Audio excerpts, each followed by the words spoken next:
Camp 14, the most horrible place in North America. Oh, we about to see how horrible this motherfucker is. W fucking YouTube. W fucking video, bro. It's getting crazier. It looks crazy already. You made this shit like a game? Class is about to start for these 40 school kids. Like every week, the teacher starts searching everyone's pockets. For what? This time, he finds something. On a little girl. 5 kernels of grain. The teacher snaps and commands the girl to come up front. She has to kneel down on the hard concrete floor. With a wooden stick, he strikes her on the head. God Again, damn. and again, and again, and again. Her classmates watch in silence. The beating goes on until the little girl collapses. What the fuck? Nigga was trying to kill her? Nigga trying to kill the little girl, bro. See, I always hated discipline like that. Like, I heard shit like that happen in Africa and like different countries and shit. I hate when that shit happen, bro. Cause I feel like y'all niggas is pussy. Like, especially if it's a man doing that to like a little girl or a little boy, bro. You're pussy, bro. Do that shit to a grown ass fucking man. Watch how that nigga fuck you up. Afterwards, her classmates carry her home. The same night, she dies. The little girl and the other 39 children are all inmates in one of North Korea's deadliest prison camps, Camp 14. Comparisons have been drawn to the Nazi death camps, to the Soviet Gulag. You know, they're accurate, and in their own way, they're different. A lawless detention facility hidden in the mountains of Kaeshan, a place where people are imprisoned for the crimes of their parents. Once you end up here, you will most likely die here. This is truly a space that is outside humanity, let me say that. Prisoners are forced to work under inhumane conditions. The smallest mistake can cost them their lives. Escape is almost impossible. Only a handful make it out, risking everything on deadly routes. In North Korea, there are several of these death camps, and the regime has kept them a secret for decades. But through the relentless work of human rights organizations, satellite imagery, and reports from survivors, we can have a glimpse at these facilities. Why are people being sent to Camp 14? What does daily life look like inside its walls? What horrors do the inmates face? And how do people actually get out? This is the story. Wait, niggas could get out? Oh, I ain't gonna lie. This is about to be a W fucking video, chat. The most horrific prison camp in North Korea.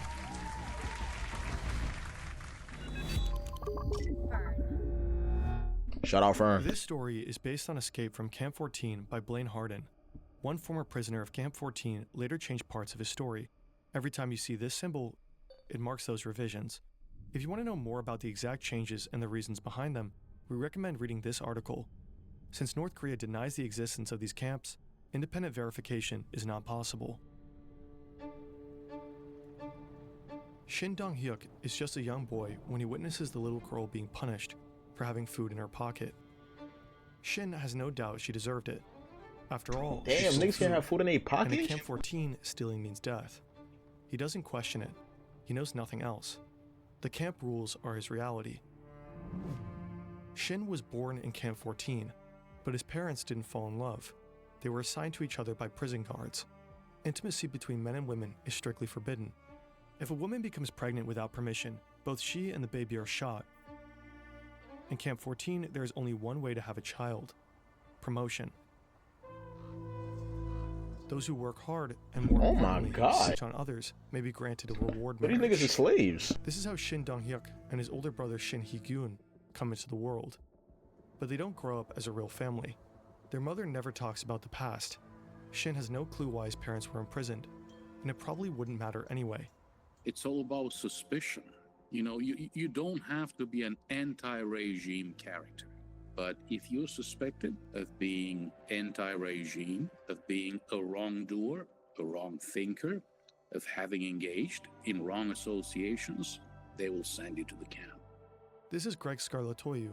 He's president and CEO of HRNK, the Washington-based Committee on Human Rights in North Korea. For years, Greg and his team have been investigating human rights abuses at these camps. Like many others, Shin will most likely stay in Camp 14 for the rest of his life, even though he never committed a crime. That's fucked up. So wait, I have to suffer because of what my parents supposedly did. Oh fuck no. This is the house Shin and his mother live in. Along with his mother's promotion came slightly better housing. They share it with 3 other families and sleep on the floor. There is a single light bulb in the kitchen. Electricity works for just 2 hours a day. Nah, my son in the trenches for There's no real. running water, no furniture, no shower, and barely enough food to survive. The building is part of a model village, one of many. Camp 14 is estimated to cover around 153 square kilometers, almost 3 times the size of Manhattan. It is secured by a 60-kilometer fence, patrol paths, barracks, guard posts, and checkpoints. The whole area stretches from river valleys to mountain peaks. The wilderness and the Taedong River act as a natural barrier, an immense obstacle course separating the facility from the outside world. Little villages are scattered across the vast area, containing housing and working units. These are sprawling facilities. They're very large facilities. So at some of these facilities, you see farming, agriculture going on. You see some of these facilities that are adjacent to coal mines or other types of mineral exploitation. Researching and animating topics like these take a lot of time. We worked for months on just this video with the help of more than a dozen people. And this wouldn't be possible without our sponsor, Brilliant. I'm not gonna lie, this video is fire. Quicker. They provide thousands of lessons in math, science, data analysis, AI, programming, and more. You can pick up lessons anytime you want on your phone. The camp has its own railroad network and generates its own electricity. And it also has a school. This is where Shin goes every day. His teacher wears a guard's uniform, carries a weapon, and teaches obedience above all else. Camp rules are brutal. There are 10 of them. Even the smallest violation can lead to execution. Shin memorizes them all. Smallest shit leads to execution? Like stealing food? God forbid a nigga hungry. Shit, I'm living with 3 fucking parents. I'm living with 3 families in one crib. I'm sleeping on the floor. Ain't no shower, ain't no food like that, my nigga. What the fuck you want me to do? God forbid. Anyone They got no sympathy in that motherfucker. who fails to report it will be shot immediately. Rule 3. Anyone who steals or conceals any foodstuffs will be shot immediately. Rule 5. Anyone who holds or hides a fugitive's possessions, conspires with him, or fails to report him will be shot immediately. The guards enforce the rules without mercy. 내가 총을 꾸려서 뭐 쏘거나 해도 한나무 가책을 느끼지 않았어. 일반적으로 우리는 그때 쏴도 나라를 지키기 위해서 내가 한 일이기 때문에. Oh, now nigga don't think it's normal now, cause the niggas caught him. Nigga don't think it's normal now, right? The fuck? He thought it was a help for his country. Now all of a sudden he's on the spot. He don't think it's normal. The nigga trying to change his life. The fuck out of here. The fuck out of here. This shit don't even happen in the United States, right? In New York, this shit don't happen. Like the prisoners, like, and I never went to jail, but I always like heard stories, nigga. Yeah, like a guard, like the CEO would smack the shit out you. You would get beat up, but nigga, like okay, it happened to some people. You feel me? Don't get me wrong, but it doesn't. It's not. It's like less likely. You know what I'm saying? Like in this camp, it's more than likely. If you escape Rikers Island or prison, nigga, you're not gonna get shot, nigga. I don't think they gonna shoot you, bro. 그 안에 사람은 그 자리에서 죽이게 했으면 죽이고 살리게 했으면 살리고 하는 건 내 마음에 뭐 설명해 주세요. Across North Korea, there are different types of detention facilities. The worst of them are called Kwanliso. Camp 14 is one of them. It's also called a total control zone. People never get out of those. You know, they just waste away. They get killed by this vicious cycle of malnutrition and forced labor. Shin's mother has to work the rice fields, 10 to 15 hours of hard labor every day. If she meets her quota, she receives food, just enough to survive the night and make it through the next day. North Korea is all about production targets. If you don't meet them, and probably you will not meet them, you'll get less food, more work, less food, more work, and that's how you waste away and die. That's the truly tragic story at these camps. From the moment Shin starts school, his life is split between the classroom and hard labor in the coal mine. Long workdays are made worse by a constant gnawing hunger. Before school, Shin often eats his mother's portion while she's still out in the fields. She beats him for it, but he does it anyway. To him, she's not a source of love or care. She's a rival in the fight for every meager scrap of food. This is Shin's meal, served 3 times a day for his entire prison life. What the fuck is that? Is that beans and leaves and soup? What the fuck is the protein, my nigga? I know beans is protein, but what the fuck? That ain't enough. If he makes a mistake, his portion is cut in half as punishment. Sometimes he and the other inmates catch rats, the only source of meat in Camp 14. For Shin, this isn't as much as a nightmare. It's normal life. He has never seen the world beyond the barbed wire. Unlike this man. Nigga said rats.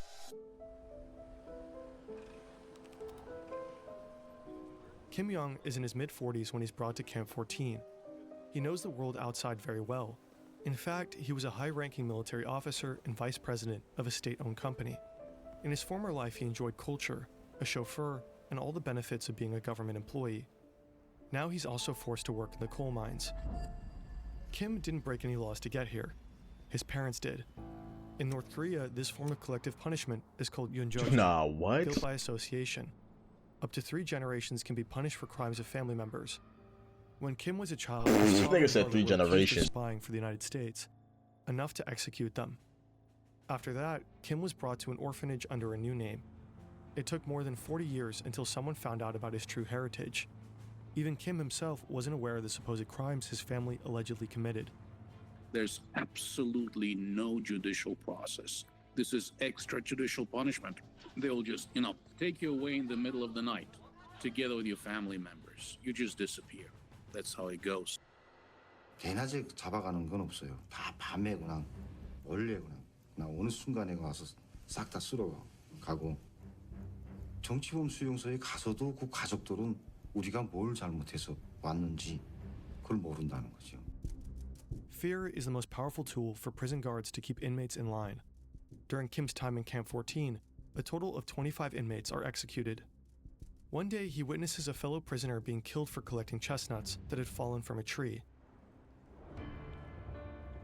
Kim spends most of his days underground. Hours and hours of endless work with no sunlight and no mercy. Kim struggles. He's never faced labor like this before. Mistakes are inevitable, and every one of them is met with the punishment of a guard who never leaves his side. One day, a guard strikes Kim with the butt of his gun till he falls unconscious. For the next 2 days, he only receives half his meals. After more than 2 months of living like this in Camp 14, Kim decides to end it. Following a long day of work, he steps into the elevator of a mining shaft. The metal cage ascends until it reaches a height of around 2,000 feet. He pulls the safety pin, and the elevator falls. But Kim survives, and the vicious cycle goes on. When Shin is about 6 or 7, the camp's borders shift. His village is merged into the neighboring Camp 18, just across the river. It's said to be slightly less brutal than Camp 14, but for Shin, life hardly changes at all. Shin is 15 and has moved out from his mother's home. He now lives with his father. One day, a teacher allows Shin to spend the night at his mother's house, a reward for good behavior. When he arrives, another guest awaits. It's his brother, Shin Hee-gyun. The 21-year-old works at the prison cement factory, a couple of miles away. Shin doesn't like him at all. In the middle of the night, Shin wakes up from his sleep. He hears voices from the kitchen. His brother is talking about escape. His mother seems to support him. Shin's first instinct, he has to report this. He goes to a nearby dorm room and wakes a friend to ask for advice. The friend urges Shin to tell the guards. They go to the school's night guard on duty he's a and report bitch. the escape plot. Shin also signs a false police statement, claiming he saw his mother and brother commit murder. This piece of evidence ultimately leads to an execution order. The guards take Shin to an execution site next to the Taedong River. A crowd has gathered to watch. They drag out his mother and his brother. They're killed in front of Shin's eyes.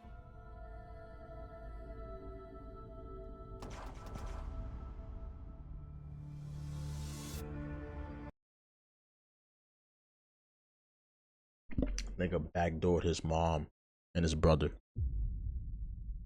Oh, it's a Jeej.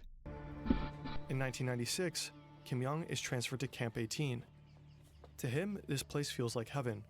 The labor conditions are slightly better, and to his surprise, he reunites with his 70-year-old mother, who is also a prisoner here. But the violence and abuse don't stop. One day, he has to witness how guards beat up his mother and force her to do manual labor. His mother is certain they will both die in the camp. Even though it means risking his life, she urges Kim to leave her behind and escape.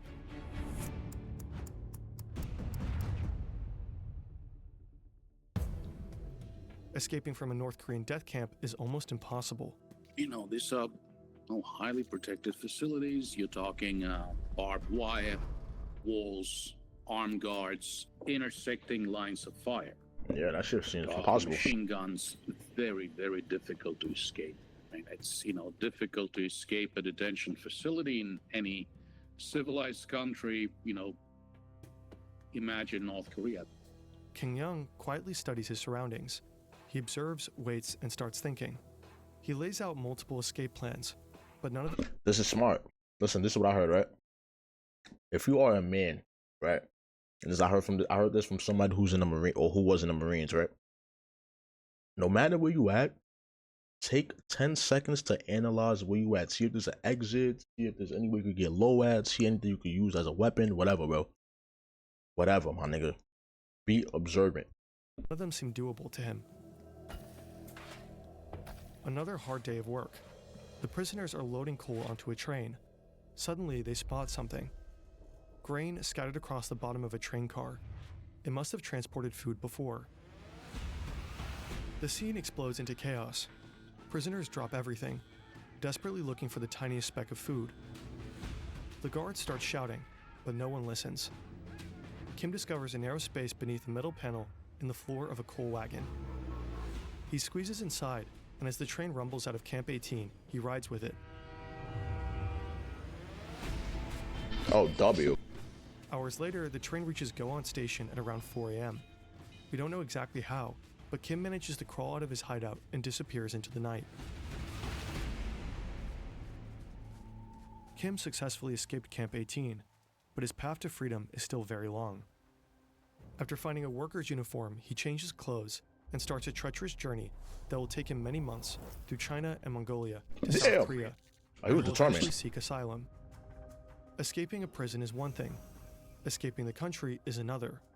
We made a whole video on how to escape North Korea. Link is in the description. Oh, these motherfuckers locked in. Shin also manages to escape from Camp 18 twice, both times by crawling under a fence. Both times he's recaptured. After his second attempt, Shin is sent back to Camp 14 and is thrown into a special detention center, a place with only one purpose: torture. That nigga ain't die? Yo, they killing niggas for less. I'm surprised he's still alive. I still have the scars of my torture and the burns. Look at my arms. My arms aren't normal. They are bent and deformed. Before I was tortured, my arms were straight. When I was tortured, my arms were tied up with a rope and pulled backwards. That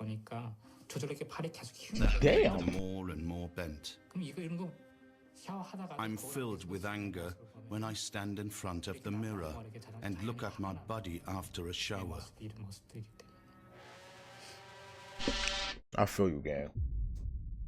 Yo, what? How is shit like that? I thought his shit not broke.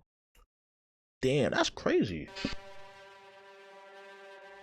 After 4 weeks of torture, he's thrown into a pitch-black cell. No windows and barely enough space to lie down. There he'll spend the next 6 months. After his release, Shin is thrown back to the general prison population. He has to work in the coal mine, the farm fields, and eventually in a garment factory. This is where he meets Park Young-chul, a man unlike anyone Shin has ever seen. Born into an elite family, Park once held a prestigious job and had seen the world beyond North Korea's borders. By then, Shin already knows he's on the execution list. With Park at his side, he begins planning what will be Shin's third and final escape. Shin and Park are assigned to do some woodwork up in the mountains, along with some prisoners. They're chopping wood near the outer fence. The camp's fence is around 10 feet high and lined with high-voltage barbed wire. The next guard tower is a quarter of a mile away. Shin watches the patrols.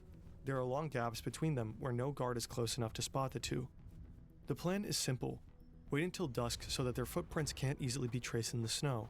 They slip through the high-voltage wires without touching them. As the sun sets, Shin and Park move closer to the fence. They hack branches, pretending to stack wood. Nobody notices them. Park hesitates. Shin's heart races. He grabs Park's hand and they run. Shin slips. Park reaches the fence before him. He tries to squeeze his head between the two lowest wires and hits one of them. Park's body is not moving. The bottom wire bends under his weight, creating a narrow gap. So the nigga basically like took one for the team, basically. Shin crawls over Park's body. He is almost past the fence when his legs slip, hitting one of the wires. The voltage tears through him. His pants char. His skin burns from ankle to knee. But somehow he makes it through. Park's body lies dead on the fence. Shin runs without looking back for 2 hours straight until he realizes that he made it. He manages to cross the river to China, and after a journey of almost 2 years, he finally reaches South Korea.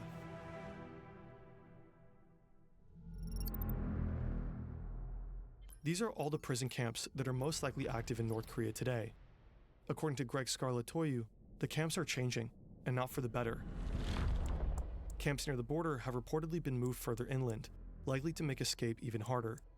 And some new internal perimeters have appeared, possibly to isolate high-value prisoners. A third development in terms of infrastructure, evolution and development has been the creation of watchtowers and what appears to be intersecting lines of fire around the camps. They would be meant to basically exterminate those who attempt to leave those camps. For some camps, evidence is even scarcer. There's one camp that we know very little about, and that's Camp 16, 1-6. That's very close to the Punggye-ri nuclear testing facility. And I've spoken with the South Korean nuclear scientists who said, look, we don't believe that prisoners are used in digging those tunnels for the nuclear tests, but it is very likely that they will be, used and abused while cleaning up after those nuclear tests. The HRNK estimates that up to 120,000 people are currently held in North Korean prison camps. In fact, as a viewer of this video, you might know more about them than most North Koreans ever will. We have to remember Damn, that's sad, bro. Being tortured and maimed today. They were tortured and maimed yesterday, and the same will happen tomorrow. So, I think it's a matter of moral, ethical, religious, and political obligation to continue to maintain our interest in these issues. This is Shin today. He gradually adjusted to a life in society and became a public speaker and advocate for human rights in North Korea. In 2015, Shin Dong-hyuk retracted parts of his story and admitted to changing certain key details in Escape from Camp 14. The book's author published a detailed statement outlining every change Shin had made. According to Shin, some memories were simply too painful and others too shameful to share truthfully at the time. This is a common reaction for victims of torture, who often cope by suppressing or distorting their accounts of what really happened. W Shin, man. Scarlatoiu and others believe Shin's changes don't alter the fundamental truth of his reports. Was Shin Dong-hyuk a political prisoner? Yes, 100%. Okay, he spent some time both at Camp 14 and Camp 18, right across the river. Did he witness the execution of his mother and brother? Yes, he did. So the fundamental elements of Shin Dong-hyuk's story did not change. Shin bears the scars, physical and psychological. They leave little doubt about the abuse and torture he endured.